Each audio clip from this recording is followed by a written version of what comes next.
എഴുന്നേറ്റോ. ജനഗണ മംഗളദായക ജയ ഹേ. കോൺഗ്രസുകാർക്ക് ആകെയൊന്ന് അടിതെറ്റിയിരിക്കുകയാണ്. ചെന്ന് ചാടുന്നതെല്ലാം അബദ്ധം.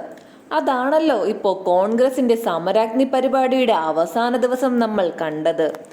കോൺഗ്രസിന്റെ സമുന്നതനായ നേതാവും മുൻ MLA-യുമായ പാലോട് രവി നമ്മുടെ ദേശീയ ഗാനം വളരെ സ്ഫുടമായും സ്പഷ്ടമായും ചൊല്ലി ജനങ്ങളെയും എന്തിനധികം പറയുന്നു സ്വന്തം പ്രസ്ഥാനത്തെ വരെ ഞെട്ടിച്ചിരിക്കുകയാണ്. ഇതൊക്കെ കേൾക്കാൻ AICC general secretary Sachin Pilot അടക്കമുള്ളവർക്ക് ഭാഗ്യമുണ്ടായി. നമുക്ക് ഗാനദൃശ്യങ്ങളിലേക്കൊന്ന് പോകാം. എഴുന്നേറ്റോ. ജനഗണ മംഗളദായക ജയ ഹേ.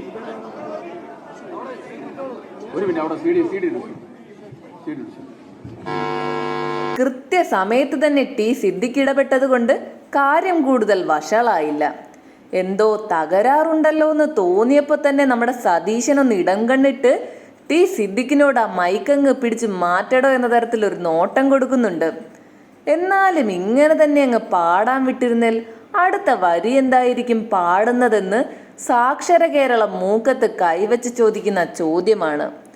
പാലോട് രവി പാടി തുടങ്ങിയപ്പോൾ തന്നെ അമളി മനസ്സിലായി ചാടി വീണ് CD മതി എന്ന് പറഞ്ഞ് മൈക്കിന് മുന്നിൽ നിന്ന് പിടിച്ചു മാറ്റിയ ടി സിദ്ദിഖ് ഇപ്പോൾ കോൺഗ്രസുകാർക്ക് ഡിങ്ക ഭഗവാനാണ്.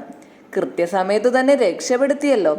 എന്നിട്ടും നമ്മുടെ പാലോട് രവി ഉണ്ടോ വിടുന്നു. മൈക്കിന്റെ കിട്ടിയ സൈഡിൽ തന്നെ നിന്ന് പാടി മുഴുമിപ്പിച്ചിട്ടാണ് സ്ഥലം കാലിയാക്കിയത്.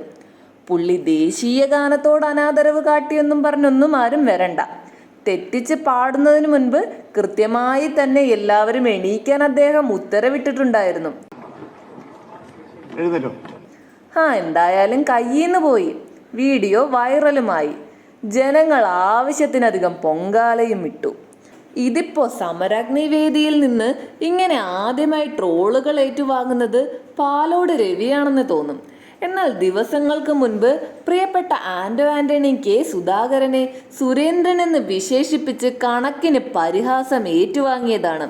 എന്നിട്ടും തീർന്നോ? KPCC president K. സുധാകരൻ പ്രതിപക്ഷ നേതാവിനെ സ്നേഹം കൂടിയപ്പോൾ മൈക്കിന് മുന്നിൽ വെച്ച് സ്നേഹത്തോടെ തെറി പറഞ്ഞതുമൊക്കെ കേരള ജനത കേട്ടതാണ്. അതെല്ലാം ഒന്ന് ആറിത്തണുത്ത് തുടങ്ങിയപ്പോഴാണ് അടുത്തത്. എന്തായാലും പോക്ക് കണ്ടിട്ട് കോൺഗ്രസിന്റെ ശനിദശ ഈ അടുത്തെങ്ങും മാറുമെന്ന് തോന്നുന്നില്ല. കൂടുതൽ വാർത്തകൾ അറിയുവാനായി ഈ ചാനൽ സബ്സ്ക്രൈബ് ചെയ്ത് ഫോളോ ചെയ്യുക.